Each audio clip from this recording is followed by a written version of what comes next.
Is that where we're kicking? I guess we'll kick it off. There was a Twitter Spaces event that took place.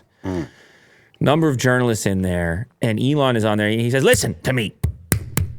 Any and all doxing applies to everybody." And I'm like, "Well, how are you gonna?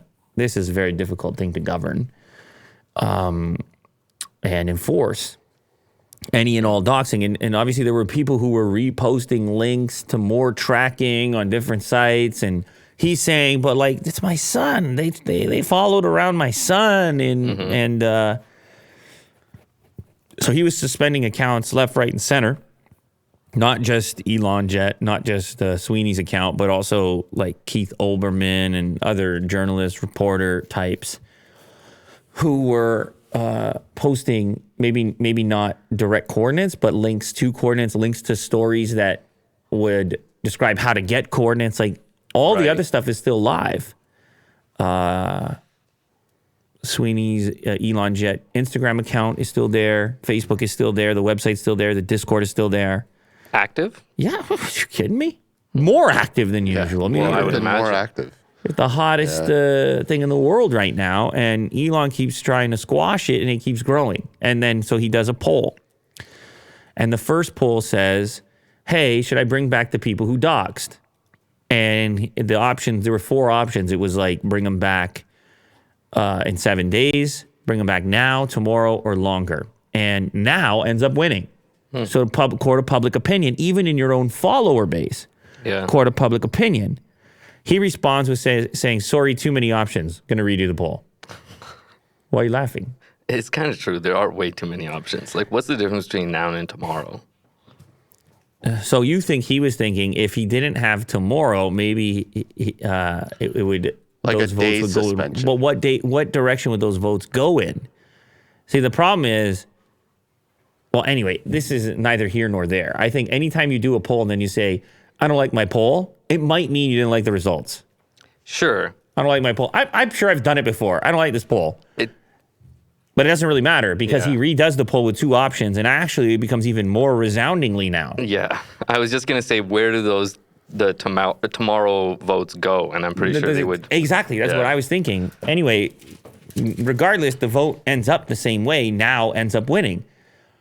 And this is an easy way for him to see what the general public thinks and feels about his policies and policing and so forth. But when Will came over, and we were talking about it before the show, the part that strikes me is just how it feels like he is just, it's inevitable.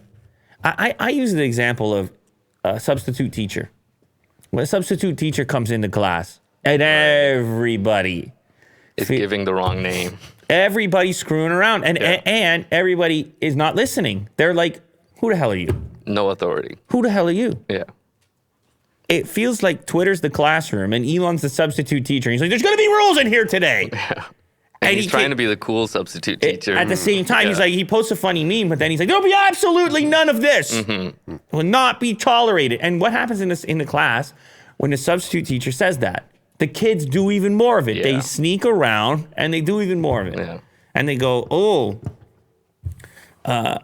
this is especially exciting because we're not supposed to do it. Right. Or we're being told by someone. We're being told by the richest person in the world not to do it. And obviously he's familiar with this idea, the Streisand effect. The more you try to suppress it, the more people try to uncover it. And I just got to hop in the Elon Jet Discord to see people just flying in there. Saying what? It's Elon Jet flying. Oh. Okay. They're still tracking the flights. Every flight, right? They got the one, it takes off from Hawthorne, it just lands in Brownsville right now. It's still real. Is it live? Real-time data. Is it live data? Like, yes, real-time data. Oh, wow. There's no buffer? There's no, 30-minute? There's no 30-minute. Damn. Instant. And he says, I love Barbra Streisand. But anyway, the fact is, what I'm trying to get at is it's hard to be cool as a substitute teacher. It's nearly impossible. Yeah. I mean, unless you come in and just put a movie on and say, screw it, do whatever you want. And everyone's like, yeah, that teacher's really cool. But the minute you try to come with a rule, people look at you and say, you've been here for 5 minutes. Exactly. It's like, hey, your authority. Don't tell me about my rules. I know, and it doesn't matter, justified, not justified, no matter how many polls you do or whatever. It's just the space that you occupy, and it's just a different level of scrutiny. than when you're running a Tesla or a SpaceX or whatever, where you're not really intervening or policing people's behaviors. That's so different. Nor are people really policing your... I mean, the general public. I mean, obviously your employees and stuff would be different. Right. You might be policing behaviors, human resources. I think you were talking about human resources earlier. Well, I was. We don't have one at this place. we don't, but good thing we don't, because the thing you were proposing back there, I can't even say. There's no way you can go into this. No, I'm not going into it, but I'm just saying, like, people think they know Mo, and the propositions are outrageous.